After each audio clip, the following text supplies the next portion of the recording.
मणिपुर हिंसा न्यायिक जांच आयोग के अध्यक्ष हिंसा की जांच के लिए इम्फाल पहुंचे। 6 महीने के भीतर देनी है रिपोर्ट। मणिपुर में जाति हिंसा की जांच के लिए केंद्रीय गृह मंत्रालय एमएचए द्वारा गठित 3 सदस्यीय जांच आयोग के अध्यक्ष शुक्रवार को मणिपुर पहुंच गए। गौरतलब है कि केंद्र सरकार ने मणिपुर में हिंसा की घटनाओं की जांच के लिए गुवाहाटी उच्च न्यायालय के पूर्व मुख्य न्यायाधीश न्यायमूर्ति अजय लामा की अध्यक्षता में 3 सदस्यीय जांच आयोग का गठन किया गया था। न्यायिक जांच आयोग मणिपुर आयोग के अध्यक्ष अजय लामा के साथ आईएएस हिमांशु शेखर दास सेवानिवृत्त भी इम्फाल आए। हिमांशु शेखर 3 सदस्यीय जांच आयोग के सदस्य हैं। मणिपुर सरकार के मुख्य सचिव विनीत जोशी और मणिपुर के डीजीपी राजीव सिंह ने इम्फाल हवाई अड्डे पर दोनों का स्वागत किया।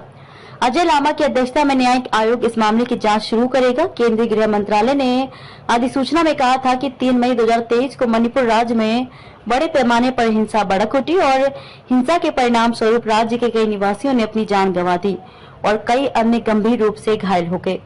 आगजनी के परिणाम स्वरूप उनके घरों और संपत्ति को जला दिया गया और उनमें से कई बेघर हो गए।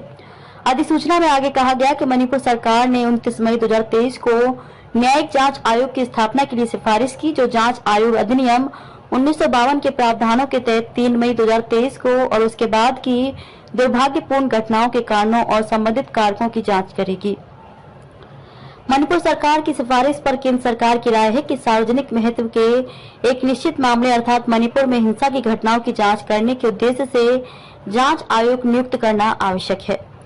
6 महीने के भीतर केंद्र सरकार को देनी है रिपोर्ट। केंद्रीय गृह मंत्रालय ने 4 जून को 3 सदस्यीय आयोग में गुवाहाटी उच्च न्यायालय के सेवानिवृत्त न्यायाधीश अजय लांबा, 1982 बैच के आईएएस अधिकारी हिमांशु शेखर दास और 1986 बैच के आईपीएस अधिकारी आलोक प्रभाकर को नियुक्त किया था। एमएचए ने जांच पैनल को अपनी रिपोर्ट जल्द से जल्द केंद्र सरकार को सौंपने के लिए कहा है। यह रिपोर्ट आयोग की पहली बैठक की तारीख से 6 महीने के भीतर केंद्र सरकार को सौंपनी है। आयोग निम्नलिखित मामलों के संबंध में जांच करेगा।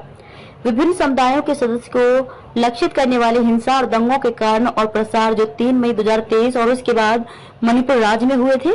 हिंसा से संबंधित घटनाओं और सभी तथ्यों में समानता। क्या किसी जिम्मेदार प्राधिकारी व्यक्ति की ओर से संबंध में कोई चूक या कर्तव्य में लापरवाही बरती गई थी।